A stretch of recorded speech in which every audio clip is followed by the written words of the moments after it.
Alrighty, YouTube, we're back at it again. This is our Scania R620. We're getting it put together, finished, painting and clearing the parts right now. But what we're going to work on right now, let's do that out of our way. So let's crud out of my way.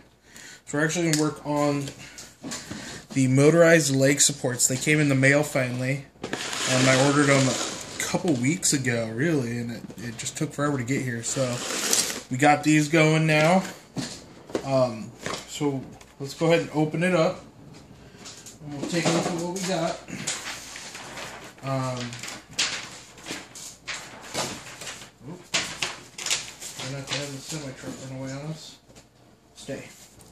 So here's instructions on how to hook up your blocking plate that they give you. So when you're running your 6-channel radio or your 4-channel or your 4-stick radio, you can put that in so you don't accidentally shift weird or something. I don't know, because it seems like it takes away your blinker function, which is down and to the right a little bit. So I don't know. I'm not going to be running that, mainly because I'm running my DX9 and I have enough channels that I'm actually going to hook the coupler onto a toggle switch instead of a channel, or instead of the multifunction control unit. So inside the bag or box, we've got our leg setups for our trailer. Except for, obviously, we've got motors now, or a spot for a motor. We got a big black piece here, which is going to go on your trailer. We've got another coupler deck. It's the same coupler deck they all have, really. It's just a bit bigger. So we will end up having to use that. So this is the one that comes on it. This is the bigger one. So no big deal. We'll take this apart and use it. Then we also got, in a box, we got some screws, our servo plate and our coupler plate, some more screws, some bushings, some tools, some gears, some plastic gears, some more miscellaneous metal parts, a motor, two AA holders, and some switches and stuff. So let me go ahead and get all this situated and opened up and cleaned out, and we'll get back and we'll build these up real quick. So 1 second, guys. Alright, guys, we're back. So one thing I'm noticing, I've got some parts cut out. Like I said, this is a little bit bigger. There's a couple differences. Your plate has a channel in it now that wasn't there, so your arm can actuate and everything. But what I'm noticing as I'm looking at this is they don't actually, on the one they send you, they don't have a spot for you to put the coupler switch for our MFU unit, you know, the audio unit. So we're actually going to scrap this piece here. We're going to keep this piece here, and we're going to kind of have to modify, work with it. We'll figure it out to get it to do what we want it to do. So just bear with me as we try and figure it out and how to do it. So this piece is the one I took off because I was going to reuse it, because it is the same piece. So we'll just put it back in place.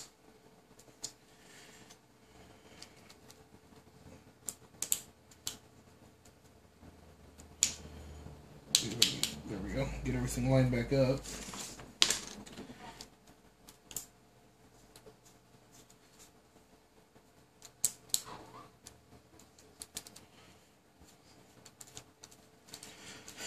Alrighty, so we'll keep the one with the coupler in it, because, well, we want the coupler sound.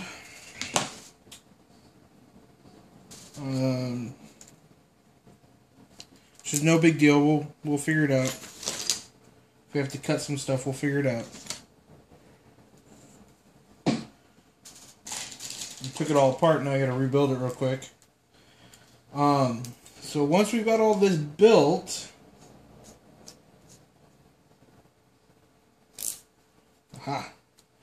there's going to be a couple key differences, and I'm seeing it right now as I'm rebuilding it, of course.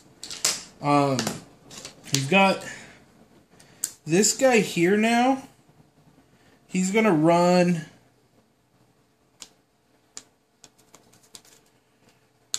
in this setup somehow. So, set that aside. This piece here, you can see, has got a serrated. You might be able to see serrated pieces, almost. That serrated is going to go down this way. So we need a extra piece that I didn't grab.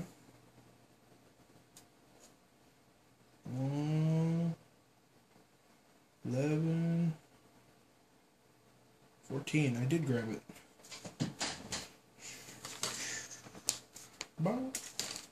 See, here's one of them. Aha. So you're going to use your spacer here, which is A14. It's going to go underneath like that. And this guy's going to go on top of it. And over here we've got our nut still, where our handle used to hook up, our release lever used to hook up. So on that now, we're actually going to put an A6, which is just the washer ring, and a couple screws out of bag. They don't tell you what bag they're out of. That's awesome. So we'll just open up our screws real quick.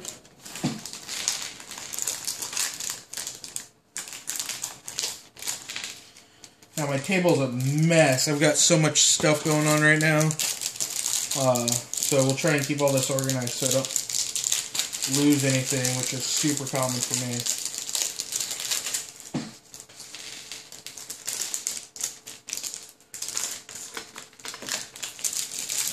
Screws into the can. Alrighty, so we're going to use a 2x5. Of course, they don't tell us.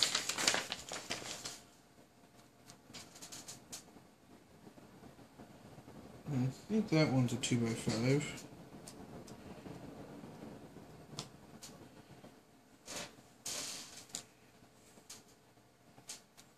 That one's a 2x10. So we're just going to use the hardware that fits. So that guy there, our washer ring here, goes into the screw hole that used to get our ball cup. Now make sure you're paying attention, because not only can it go on front to back wrong, you can also put it upside down. There's a little nub here. Let's see if we can get it to see. Right here where my thumb's at. That's got to be pointing up as we're working. So, into the can.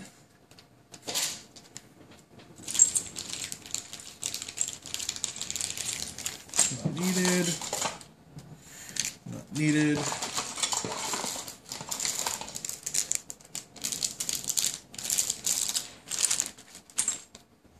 It says we're going to put a rod nut, one of these guys, through.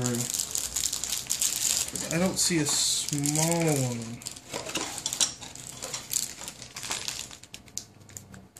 There it is.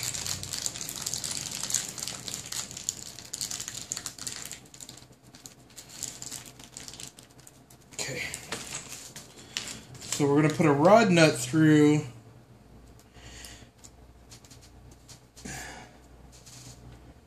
Going to go through, and I'm just all about being organized. So we've got this part here, which is A1. The rod neck goes through that, through our slide mechanism that we just installed, and then through the little washer we put underneath it, the plastic washer we put underneath it. If you can get all that lined up. Like so. And then we just put a flat or a countersunk screw on the front of it and make sure that we Loctite it, because that is going to be a moving part. It may want to try and back itself out. And then once you've got it Loctited in place, just screw it down. Maybe if you can, again, get everything lined up.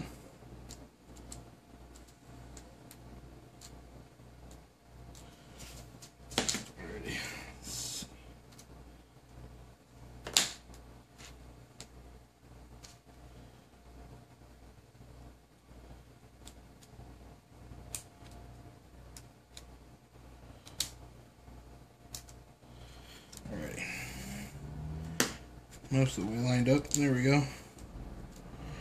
Make sure you Loctite that in. That's the skinny rod nut, because there's 3 other rod nuts in the mix. You want the skinny one. And basically we now have this slide here. Okay? So everything else goes together just like the original setup. So we'll just put our rod, don't forget your little spring to help it stay in place.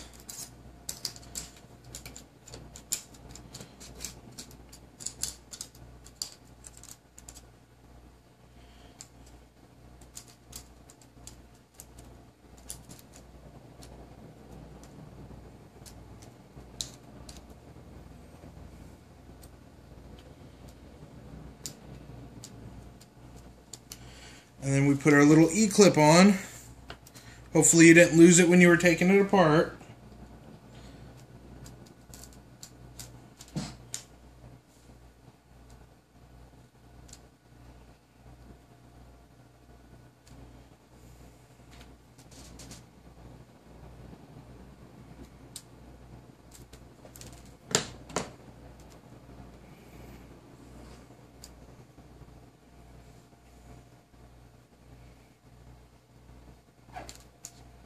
Come on.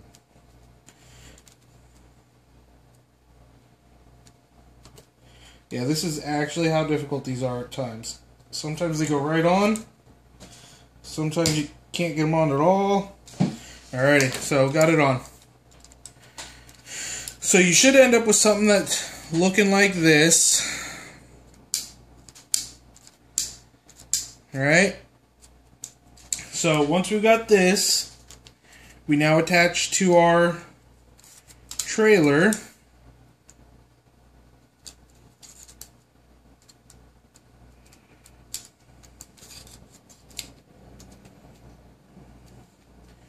Using just some standard screws, 3x8s. Make sure you Loctite them because, again, moving parts. Alrighty.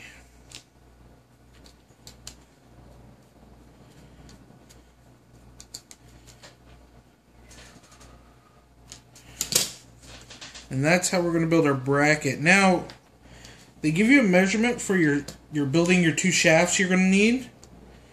What we're going to do is we're actually going to build those knowing that we may actually have to change them because we're not using the plate they wanted us to use.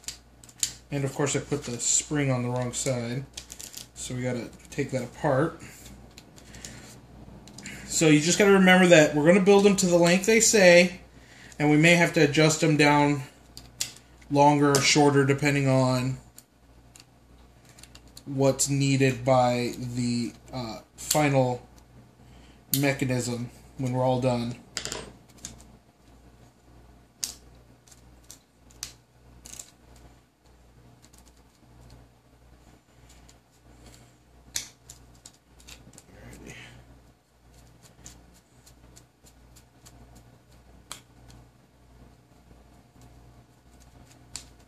Come on, there we go. Switch those down. So that is our kingpin setup for now. So set that aside.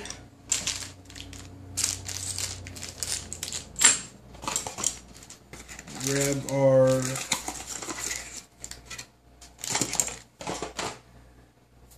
rods. Oh, are we keeping our rod? No, we're not.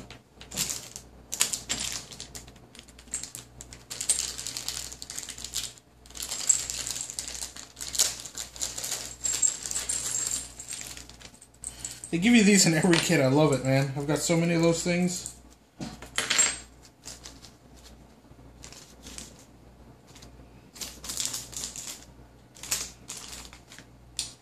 Apparently I didn't get a rod, so we must have to reuse our existing rod. So it's weird. Weird.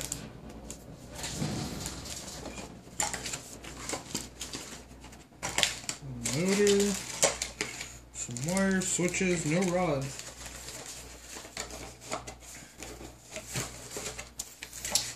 Oh wait, there it is. Missing a bag. That's what I thought had happened. That's what happens when you set bag over off to the side. You forget about it.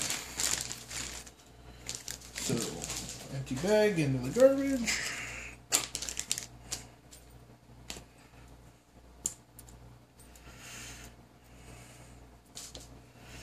Alright. So these are the rods. Like I said, we're going to build them, but we're not going to build them as they say, so we'll just hold off on them for right now. And we'll get them adjusted to our truck. The manual does come with instructions on how to do the globe liner and the king hauler. We're obviously not using either of those trucks, so those do us no good. So we'll go ahead and step off to number 4. Number 4 is going to be building our servo setup. Just running a standard Traxxas waterproof.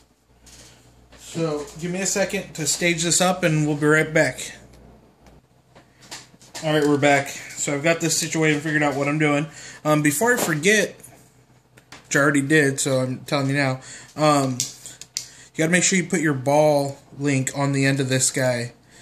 It's easier to do when it's not set up, so remember to put that on. Alrighty, so now to our servo. Like I said, just a standard Traxxas waterproof, nothing fancy. They do provide a servo horn. You want to make sure your servo's centered, and then when you're putting it in, they give you 3 different holes that none of them actually line up, and it's so you can adjust your depth on your servo. So I'm going to choose the deepest of the points. So I'm going to go with the first hole in the slider hole. It's just a oblong hole for a slider. So, and that's just going to go together with a standard 3x8, which is basically their self-tapping go-to screw for everything on these kits. So we'll run that down, and that'll pretty much wrap up the truck side, and we'll do the trailer side in another video. So, but I'll show you, get this lined up.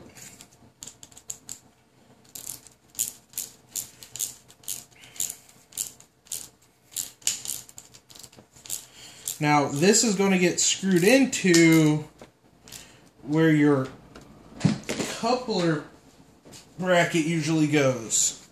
So here's our truck back again, and it's going to get screwed in